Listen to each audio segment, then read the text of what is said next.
Caravana Fé Perfeita 2017.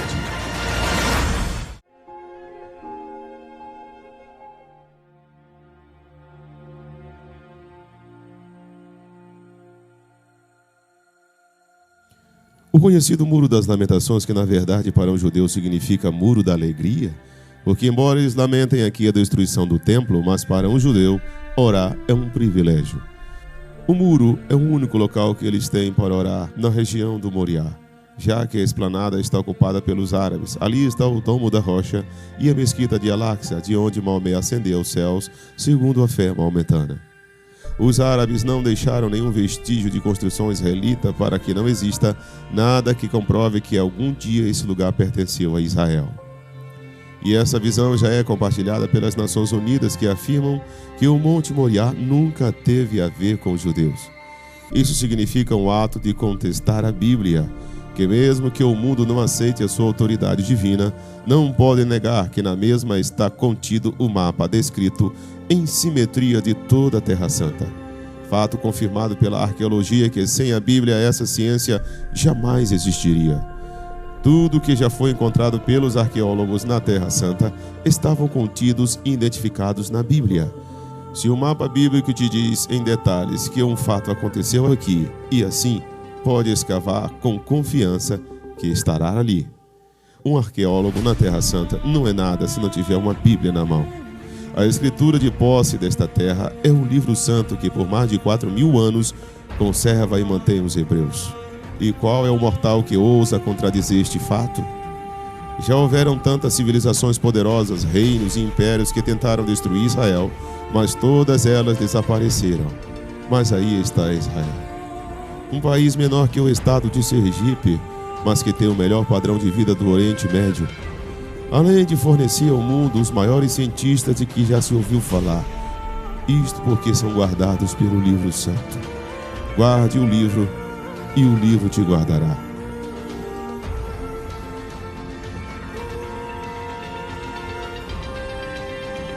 A nossa passagem por Belém talvez não tenha provocado uma boa impressão na maioria dos visitantes, devido à sua situação atual.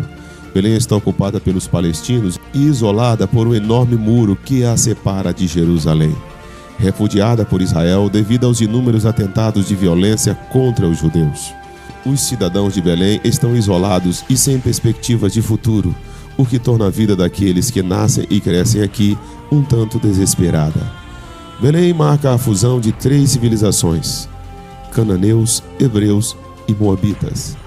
Dos cananeus, Raabe, que casou com o general Salmão dos hebreus, e dessa união nasceu Boaz, que casou-se com Ruth dos moabitas, e vieram a ser os bisavós do rei Davi. Os campos de Boaz ficavam em Efrata, que é Belém, onde se passou toda a infância do rei Davi. Todos esses personagens estão na genealogia de Cristo, que nasceu também em Belém da Judéia. Diz a tradição que era numa gruta como essa, lá não havia cidade, aqui também não havia. Diz a tradição que ele nasceu ali. Ninguém sabe ao certo, mas a tradição foi ali. E a mãe de Constantino construiu aquela igreja no lugar que eles disseram que ele nasceu. Então, aquela igreja, por isso é chamada Igreja da Natividade, que é a Igreja do Nascimento, um lugar onde ele nasceu. Por que nós viemos aqui? Para mostrar para vocês, mais de perto aqui, uma gruta original, mais original, que isso aqui já está modificada, trabalhada. Nós já entramos em outras grutas aqui embaixo, simplesmente para se ter uma ideia de como era quando ele, na verdade, nasceu. Por quê? Dezembro, aqui na Judéia, ninguém apacenta. Quando você ouvir dizer que Jesus nasceu em 25 de dezembro, é uma mentira, é uma tradição católica, porque em dezembro aqui está coberto de neve. Ninguém apacenta rebanhos aqui nessa região. E a Bíblia diz que os pastores estavam no campo. Então, para estar no campo aqui deve ter sido final de março para início de abril, é quando eles voltam a apacentar. Viu que ela disse que eles vão lá para Galiléia, porque aqui é muito frio, e pastores não vêm aqui nessa época apacentar, não tem nem comida, nem nada para eles comerem aqui. Agora, o certo é que o que nós sabemos é que, cumprindo-se os dias de Maria dar à luz, eles saíram de Belém, saíram de Nazaré, onde nós estivemos, lá no Monte do Precipício, e vieram até Belém, porque era uma ordem de César Augusto, para cada um vir recensear-se na sua cidade. Como eles eram da tribo de Judá, e aqui era a casa de Davi e a casa de José, eles vieram para fazer o recenseamento aqui. Subiram e passaram por todas essas montanhas para chegar aqui. Não havia, obviamente, não havia uma ambulância, não havia carro. Veio montado num jumentinho, uma mulher gestante, imagine a dificuldade. Mas a profecia se cumpriu, porque era aqui que ela devia dar à luz. Só quero contar uma história que havia um homem judeu. Esse é muito bom e muito interessante isso aqui, viu? Havia um homem judeu, temente a Deus, que orava todas as noites pedindo a Deus que não deixasse que ele terminasse a sua vida sem que pudesse fazer alguma coisa tão grande que seu nome fosse e ficasse na história registrada que ele tinha feito algo grande por Deus aqui na terra. Então, ele era um homem de muita oração e uma noite ele estava orando e pedindo a Deus para que desse essa chance para ele. Quando, estando lá na janela da sua casa, ouviu o tropelozinho de um jumento batendo com os pés do cascalho. E quando ele olhou à noite, no reflexo da lua, pela claridade da lua, ele viu um homem e uma mulher parados na sua porta. E ele pensou, é mais um mendigo pedindo esmola. Tirou uma moeda e atirou. E diz a história que a moeda tiniu no cascalho e José apanhou a moeda e guardou.